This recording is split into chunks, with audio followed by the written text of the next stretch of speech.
et à regarder avec moi dans Ésaïe chapitre 4. La dernière fois, nous avons regardé ensemble les deux premiers versets. Et donc, je voudrais reprendre à partir du verset 2 jusqu'au verset 6. Et j'ai intitulé cette étude « Le règne du Christ sur son peuple ». Ici, Ésaïe prophétise concernant le germe de l'Éternel. Nous avons vu que cela s'agit du Christ qui devait venir dans le monde et comme une plante qui devait se lever de la terre sèche, il devait vivre sa vie sur cette terre et puis à un moment donné, prévu par Dieu, l'arbre devait être coupé. Il devait donner sa vie. Et cela pour son peuple que le Père lui a donné. Mais il ne devait pas rester mort. Le tronc de cet arbre de vie devait repousser après sa mort. Il s'agit là de sa résurrection où aujourd'hui il règne. Et donc cette partie de ce passage ici dans Ésaïe chapitre 4 nous donne les détails de la venue de Christ et de son règne sur son peuple. Il y a beaucoup de gens en lisant ce passage qui disent que non, cela appartient encore au jour à venir. Mais nous allons voir que non, tout ce qui est prophétisé ici par Ésaïe a été en effet accompli dans la première venue du Seigneur Jésus et donc il règne aujourd'hui selon les prophéties et les promesses de l'Ancien Testament. Mais lisons ces versets et puis je vais faire quelques commentaires là-dessus. Dans Ésaïe chapitre 4, à partir du verset 2, nous lisons « En ce temps-là ». Donc, il s'agit du premier siècle, au temps où il a plu à Dieu d'envoyer son Fils dans ce monde. En ce temps-là, le germe de l'Éternel aura de la magnificence et de la gloire, et le fruit du pays aura de l'éclat et de la beauté pour les réchappés d'Israël.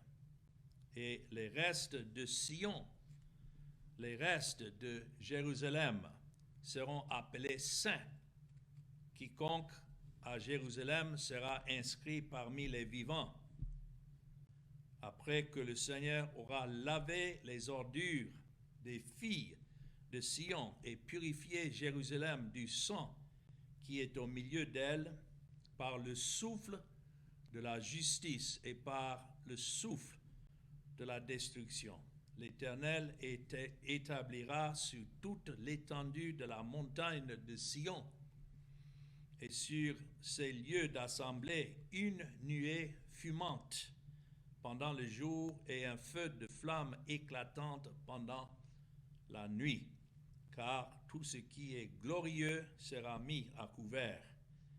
Il y aura un abri pour donner de l'ombre contre la chaleur du jour, pour servir de refuge et d'asile contre l'orage et la pluie. Donc voilà d'une manière poétique que Ésaïe décrit l'œuvre de Christ. Et ici, Sion représente en effet son Église. Je sais qu'au début, Sion et Jérusalem représentaient le peuple d'Israël où Dieu avait placé sa gloire dans le temple. Mais aujourd'hui, nous savons que Sion représente l'Église de Christ. Surtout, nous voyons ça dans Hébreux chapitre 12, où c'est écrit dans le verset 22, Hébreux 12, « Mais vous, vous êtes approchés de la montagne de Sion, et notons de la cité du Dieu vivant, la Jérusalem céleste, des myriades qui forment le chœur des anges, de l'assemblée des premiers-nés inscrits dans les cieux, du juge qui est le Dieu de tous, des esprits des justes parvenus à la perfection, et de Jésus qui est le médiateur de la nouvelle alliance, et du sang de l'aspersion qui parle mieux que celui d'Abel.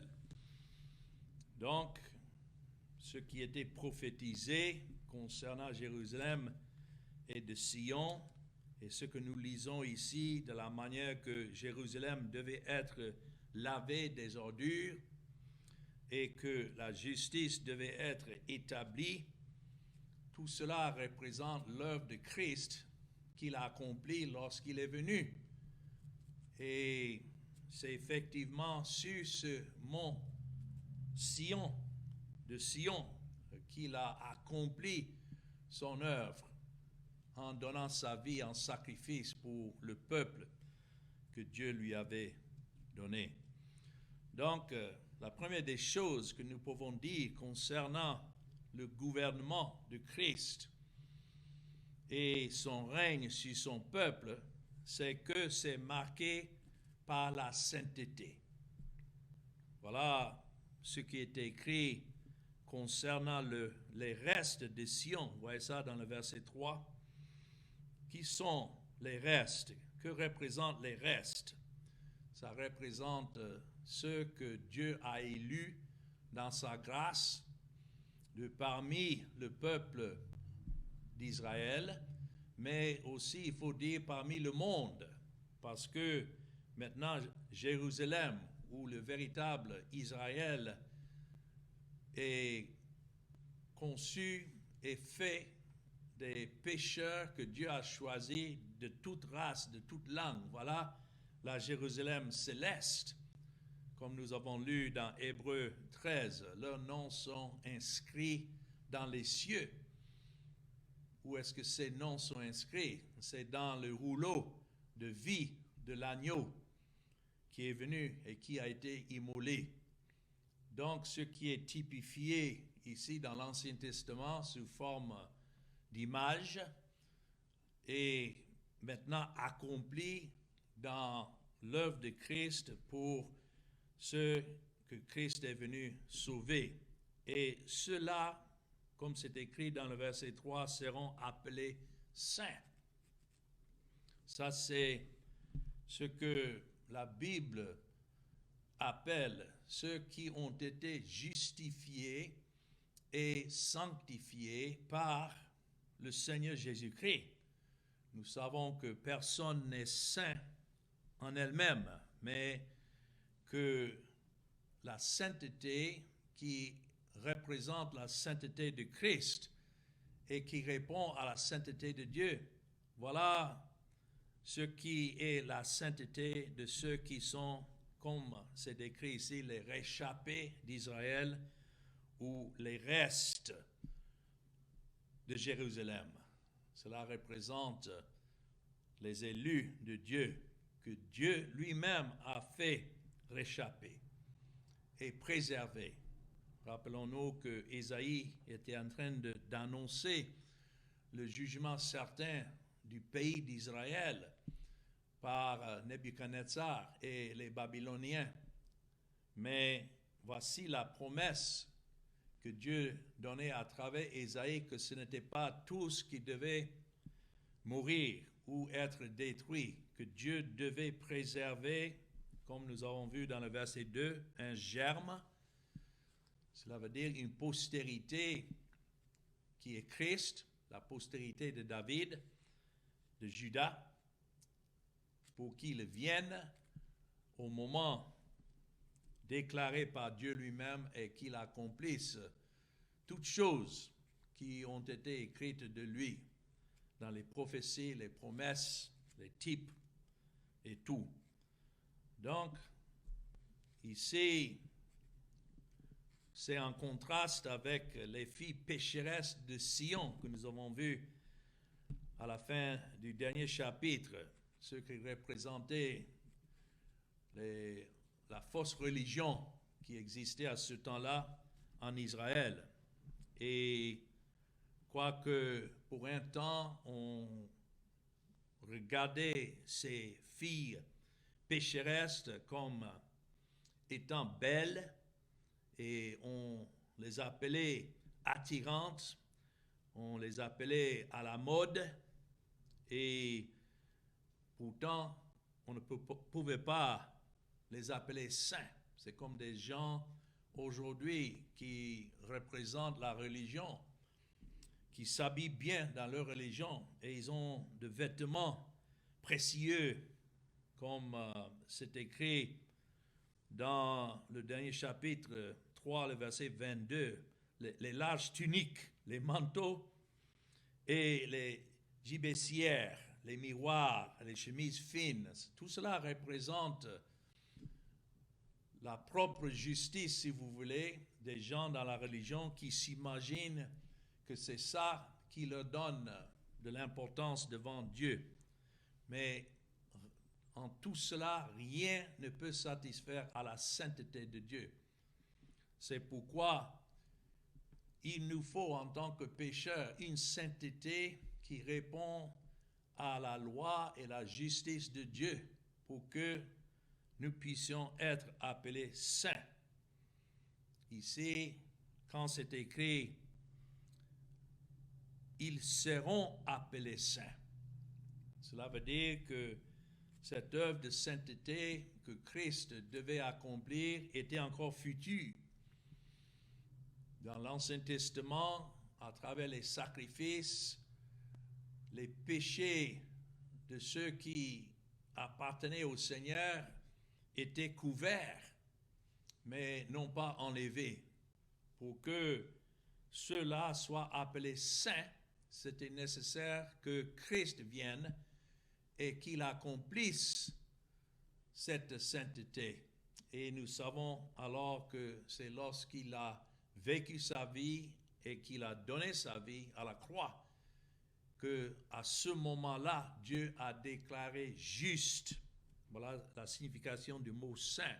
Il a justifié et il a sanctifié son peuple une fois pour toutes. Donc ici, il s'agit d'une sainteté que Dieu devait imputer, attribuer à ce peuple pour qu'il soit habillé maintenant de cette sainteté et que tout ce que ce peuple imaginait avoir dans leur propre sainteté auparavant était maintenant enlevé. Dieu doit tout mettre en nu pour habiller son peuple de cette sainteté que Christ est venu accomplir dans sa vie et par sa mort. Dieu a une fois pour toutes expié les péchés et ainsi racheté ce peuple, les a justifiés et les a sanctifiés, ayant payé leurs dettes et ainsi donné une justice égale à celle de Dieu le Père, par laquelle il serait appelé saint. Dans 1 Pierre chapitre 2 et le verset 9, nous voyons cela expliqué dans le Nouveau Testament. 1 Pierre chapitre 2 et le verset 9, en contraste avec le peuple naturel d'Israël, comme c'est écrit ici, verset 7, l'honneur est donc pour vous qui croyez. Donc la Bible fait une distinction entre ceux qui sont le peuple naturel d'Israël et ceux parmi Israël qui devaient croire par la grâce de Dieu. C'est écrit, mais pour les incrédules, la pierre qu'ont rejetée ceux qui bâtissaient est devenue la principale de l'angle, une pierre d'achoppement et un rocher de scandale. Ils s'y heurtent pour n'avoir pas cru à la parole, et c'est à cela qu'ils sont destinés. Donc, lorsque Christ est venu dans le monde, ce n'était pas pour tout le monde, ça c'est évident. Il y en a qui étaient destinés à la condamnation, et Christ qui est représenté ici comme la pierre appelé ici la pierre d'achoppement, un rocher de scandale. Il l'est encore aujourd'hui. Pour ceux qui, laissés à eux-mêmes, continuent à vouloir mériter une place auprès de Dieu et pensant qu'à travers leurs œuvres, ils sont en train de satisfaire à la justice de Dieu. Ceux-là sont condamnés. Mais voyons verset 9. Vous au contraire. Et ici, il s'agit de ceux qui sont appelés les réchappés, les restes de Sion. Vous au contraire. Vous êtes une race élue par la grâce de Dieu depuis l'éternité. Notons, un sacerdoce royal. Un sacerdoce veut dire un royaume de sacrificateurs, mais royal, qui règne. Qui est-ce que cela décrit si ce n'est pas le peuple de Dieu pour qui Christ est venu dans ce monde, appelé ici, notons, une nation sainte.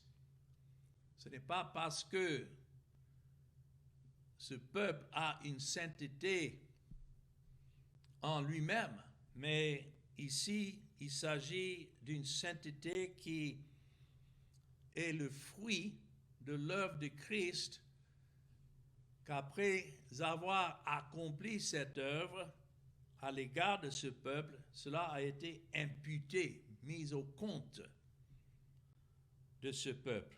Et notons ce qui suit, un peuple acquis. Voilà ce qui est important pour nous de comprendre, qu'en même temps que Dieu a acquis ce peuple, bien sûr élu, mais c'était nécessaire que Christ vienne et qu'il rachète ce peuple. En même temps qu'il a racheté ce peuple par son sang, ce peuple, Dieu a déclaré saint. Ça, ce n'est pas quelque chose qui se passe plus tard, quand les gens disent non, c'est quand nous croyons en Christ, alors nous commençons maintenant à être appelés un peuple saint. Non, c'est à partir du moment que Christ est mort, qu'il a versé son sang, que Dieu a attribué, a imputé cette sainteté à son peuple. Et notons, afin que vous annonciez les vertus de celui qui vous a appelé des ténèbres à son admirable lumière. D'abord, c'est l'œuvre de Christ. Ensuite, c'est l'appel.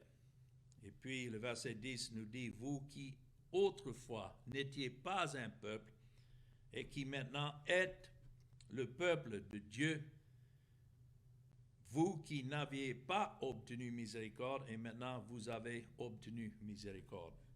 Voilà le peuple sur qui Christ règne. Il y a encore un passage dans Hébreux chapitre 10 et le verset 9 à 14 qui clarifie encore ce passage dans Ésaïe 4 de ceux qui sont appelés saints, ou comme Ésaïe a prophétisé, seront appelés saints, mais maintenant, en regardant en arrière à l'œuvre accomplie de Christ, nous voyons qu'ils sont appelés saints.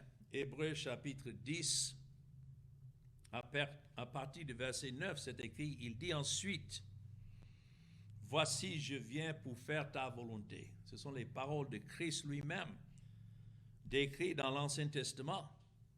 Et c'est écrit, il abolit ainsi la première chose pour établir la seconde. C'est pourquoi nous sommes en train d'étudier ici, quand ça parle des restes de Sion, les restes de Jérusalem, il ne s'agit pas du peuple juif naturel. Il a aboli le premier pour établir le second. Et verset 10, c'est en vertu de cette volonté. Notons que nous sommes sanctifiés. Ça ne dit pas que nous serons sanctifiés, comme si c'est encore futur, mais nous sommes sanctifiés. Comment? Par l'offrande du corps de Jésus-Christ, notons, une fois pour toutes. À quel moment est-ce que ceux que Dieu a sauvés À quel moment est-ce qu'ils étaient sanctifiés? Ils étaient sanctifiés lorsque Christ a donné sa vie. C'est ce qui est écrit. Nous sommes sanctifiés par l'offrande du corps de Jésus-Christ, une fois pour toutes. Il y en a aujourd'hui dans leur fausse pensée qu'ils imaginent qu'ils sont en train de se sanctifier. Ils œuvrent par leur mérite de se sanctifier, par leur dévotion, leur prière et leurs œuvres. Mais tout cela, c'est en vain. Donc nous, ce que le monde cherche pour y arriver, nous avons dès le départ, si nous sommes en Christ, parce que cela a été accompli pour nous lorsque Christ a donné son corps par l'offrande du corps de Jésus-Christ. Les sacrifices de l'Ancien Testament ne pouvaient pas rendre saint. Donc, c'était toujours en image de l'œuvre de Christ lorsqu'il devait venir. Mais maintenant que Christ est venu, nous pouvons dire que c'est accompli. Et verset 11 dit, « Et tandis que tout sacrificateur fait chaque jour le service et offre souvent les mêmes sacrifices qui ne peuvent jamais ôter les péchés. » Donc tous ces sacrifices de l'Ancien Testament préfiguraient cette unique offrande du corps de Christ. Verset 12, « Lui, après avoir offert un seul sacrifice pour les péchés, s'est assis pour toujours à la droite de Dieu. » Quand c'est écrit « il s'est assis pour toujours à la droite de Dieu », cela déclare qu'il règne maintenant. Le fait de s'asseoir signifie que l'œuvre est finie. Dans le tabernacle et le temple, il n'y avait pas de chaise pour les sacrificateurs de s'asseoir, mais Christ, après avoir offert un seul sacrifice pour les péchés, s'est assis pour toujours. L'œuvre étant accomplie à la droite de Dieu, attendant, verset 13, désormais que ses ennemis soient devenus son marchepied. Cela se réalise lorsque Dieu, dans sa grâce, fait humilier ceux qui sont de nature des ennemis de Dieu, mais par sa grâce, puisque Christ a payé leur dette, dans sa grâce, il les humilie. Mais il y a aussi d'autres ennemis qui ne vont jamais bénéficier de la grâce de Dieu, qui seront aussi rendus et humiliés devant Christ pour devenir son marchepied. Là, c'est dans le jugement. D'autres dans la grâce, d'autres dans le jugement.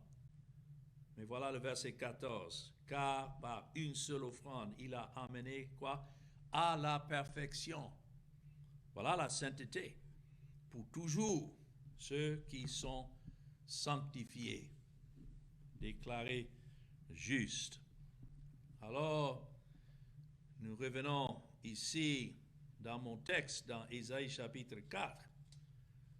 Et c'est ainsi que nous constatons que ceux qui seront appelés saints sont ceux pour qui Christ devait donner sa vie.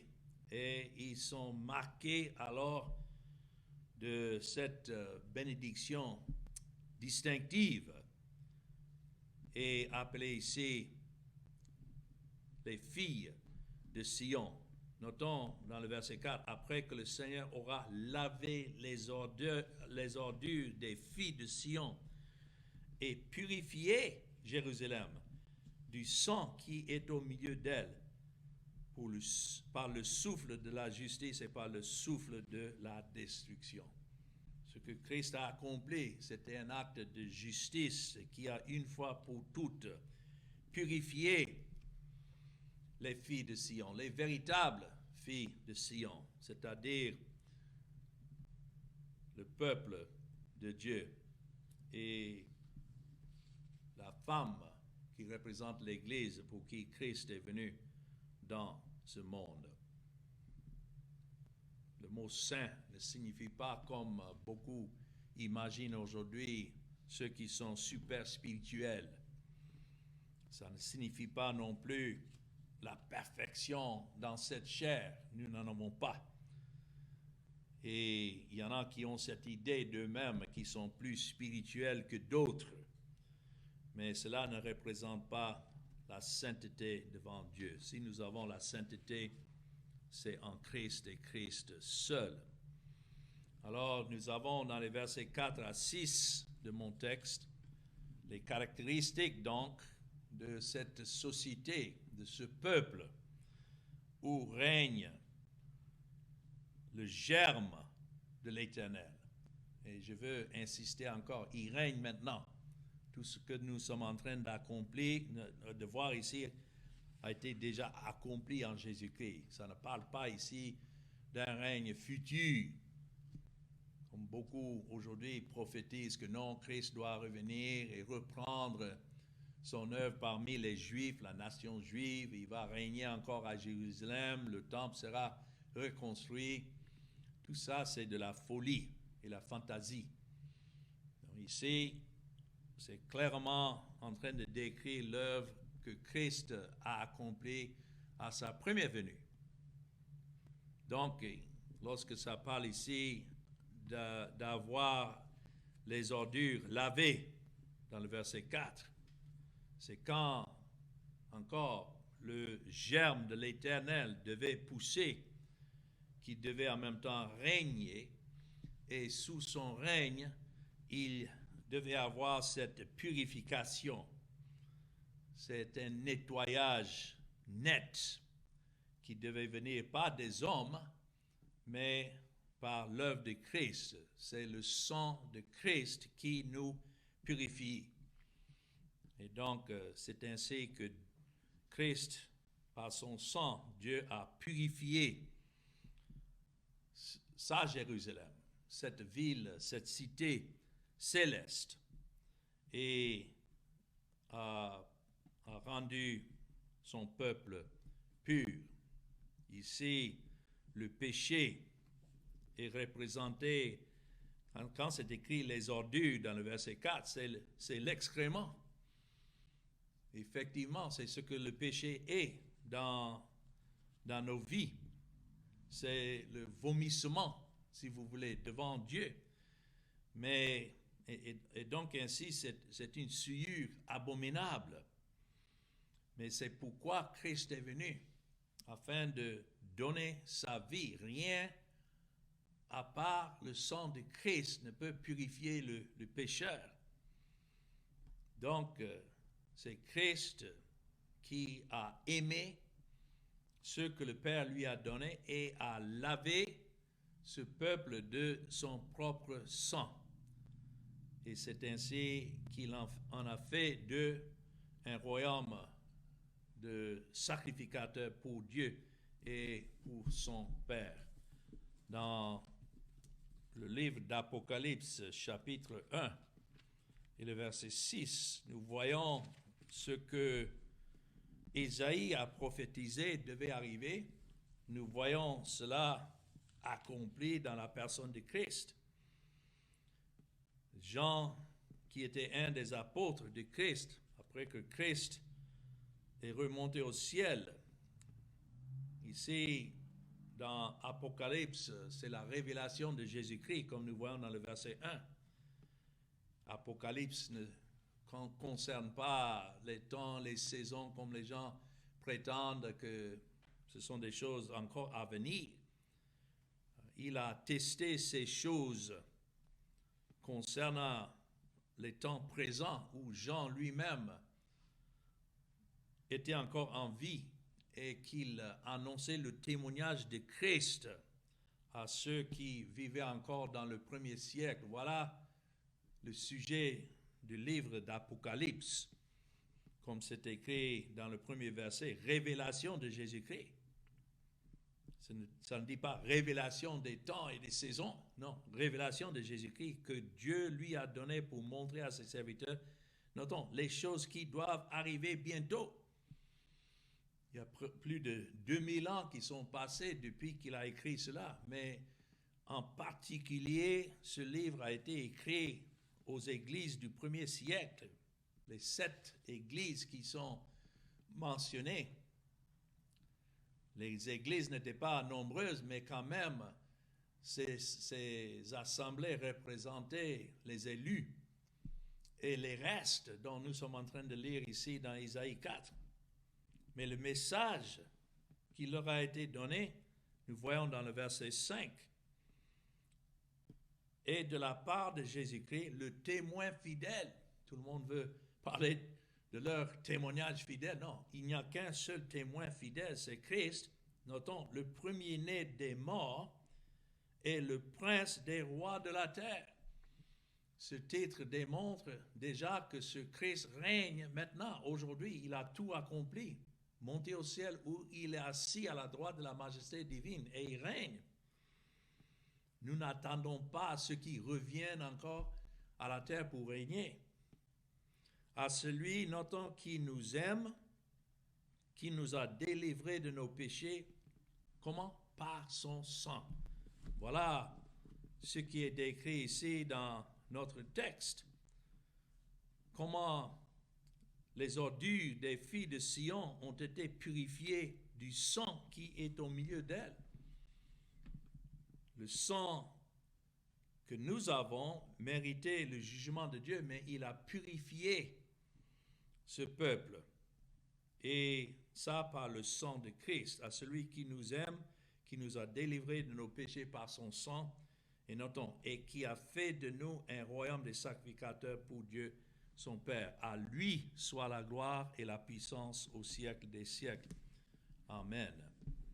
Alors, non seulement le peuple lavait des ordures, mais aussi mis à part dans la sainteté par l'œuvre de Christ. Donc ça, c'est la première caractéristique de ce peuple qui est décrit ici, qui est sous le règne de Christ, qui sont les sujets de son royaume. Mais deuxièmement, nous constatons ici, comme c'est écrit dans le verset 5, que l'Éternel établira sur toute l'étendue de la montagne de Sion et sur ces lieux d'assemblée une nuée fumante pendant le jour et un feu de flamme éclatante pendant la nuit.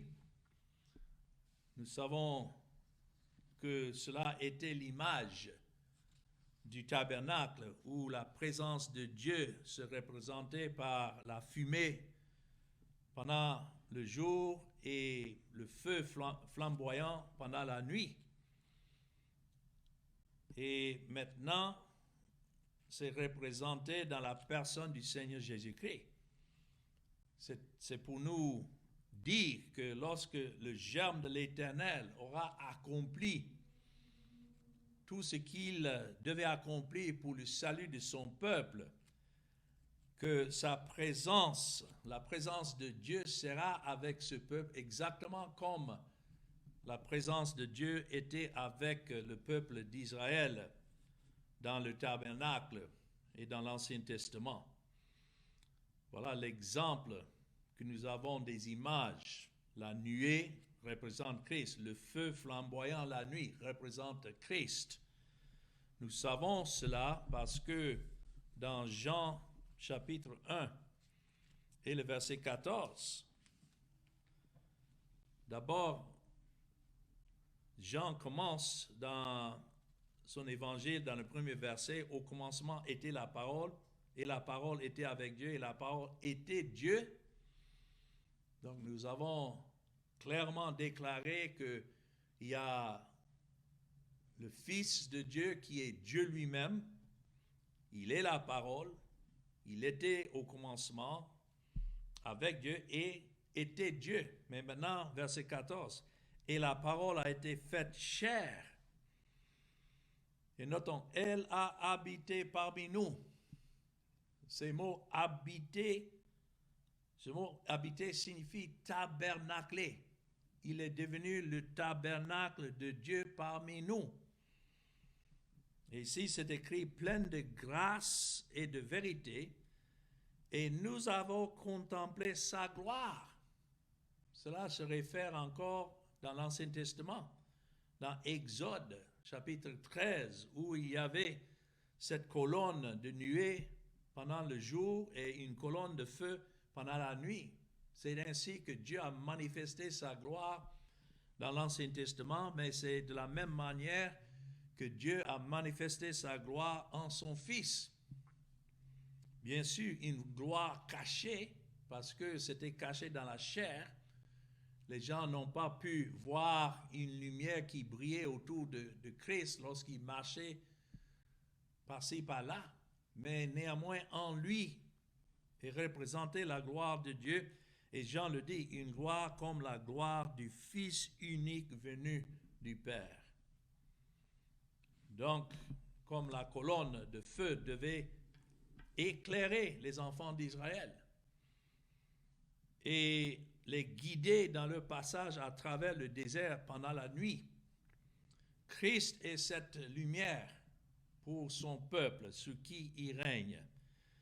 Et par lui, ses enfants sont guidés et ont, par son esprit, de très grandes illuminations et clarté, surtout à travers ce que l'Évangile annonce. C'est ainsi que nous marchons en lui, pas dans les ténèbres, mais comme des enfants pendant le jour.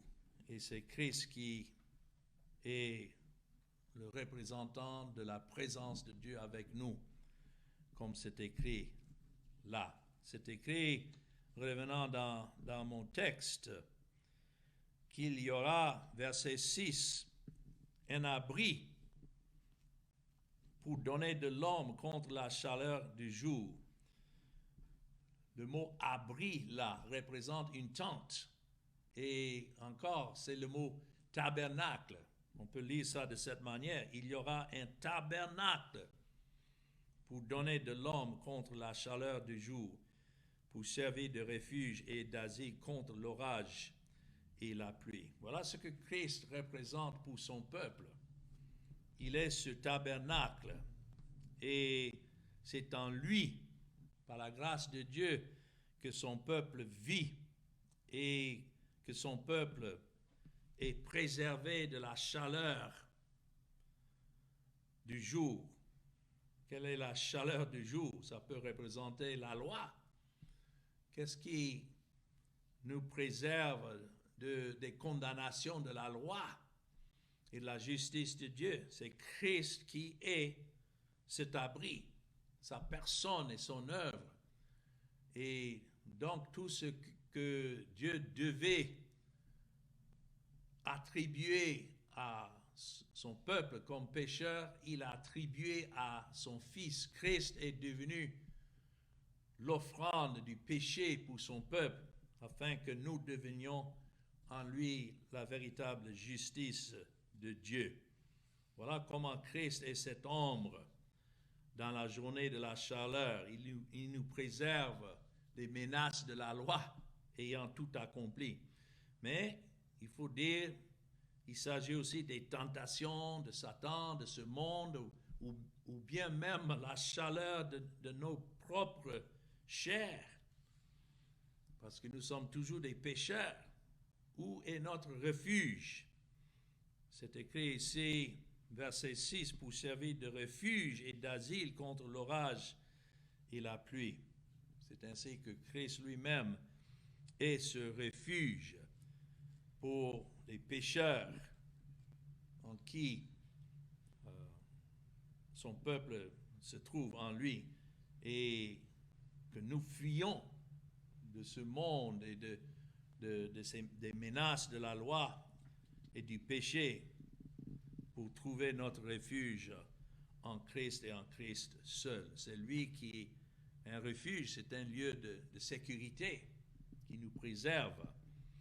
Et c'est ainsi que Christ est contre tous les dangers et contre tout ennemi, grâce à son œuvre pour son peuple. Dans Ésaïe chapitre 26 et le verset 20, nous voyons cela expliqué aussi davantage. Ésaïe chapitre 26 et le verset 20. Va, mon peuple, entre dans ta chambre et ferme la porte derrière toi. Cache-toi pour quelques instants jusqu'à ce que la colère soit passée. Lorsqu'Isaïe annonçait ces prophéties, c'était en vue des menaces de Nebuchadnezzar et de Babylone qui devaient venir ravager le pays. Mais même à travers ce jugement du pays, il y avait un refuge pour le peuple. Et c'est ainsi que Dieu a donné ce message à Isaïe d'annoncer, pas à tout le monde, notons, va, mon peuple, entre dans ta chambre. Qui est le peuple de Dieu si ce n'est ce peuple que Dieu a élu? Et ferme la porte derrière toi. C'est Christ qui est cette porte. Donc, entrer dans la chambre et fermer la porte représente entrer en Christ et avoir cette sécurité. Une porte fermée derrière nous représente la sécurité. Cache-toi pour quelques instants. Nous vivons encore dans un monde qui nous menace, mais nous sommes cachés pour quelques instants jusqu'à ce que la colère soit passée. Nous étions cachés en Christ et la colère a passé au-dessus de nous, comme les enfants d'Israël qui devaient, pour la Pâque, mettre le sang sur les manteaux et entrer et rester là pendant que l'ange de la mort a passé. C'est ainsi que la colère nous a passé en Jésus-Christ, mais notre refuge, c'est en lui. Et c'est lui qui est pour nous, comme c'est écrit, ce refuge est asile, un couvert de tempêtes et de pluie, de souffles terribles que nous pouvons anticiper, subir dans cette vie, même la persécution. Il y a beaucoup de raisons pour nous de chercher notre refuge et asile de l'orage et la pluie en Christ. Mais c'est en ces moments-là que nous trouvons que Christ est tout pour nous. Il a déjà tout payé par sa vie et sa mort, et son œuvre a été imputée une fois pour toutes à son peuple. Donc c'est ainsi que nous trouvons notre refuge en lui. Et quelles que soient les preuves, il n'y a aucune condamnation pour ceux qui sont en Jésus-Christ. Voilà les bénédictions de ceux qui sont sous son règne. Il règne maintenant et son peuple alors est en sécurité en lui. Que le Seigneur bénisse sa parole.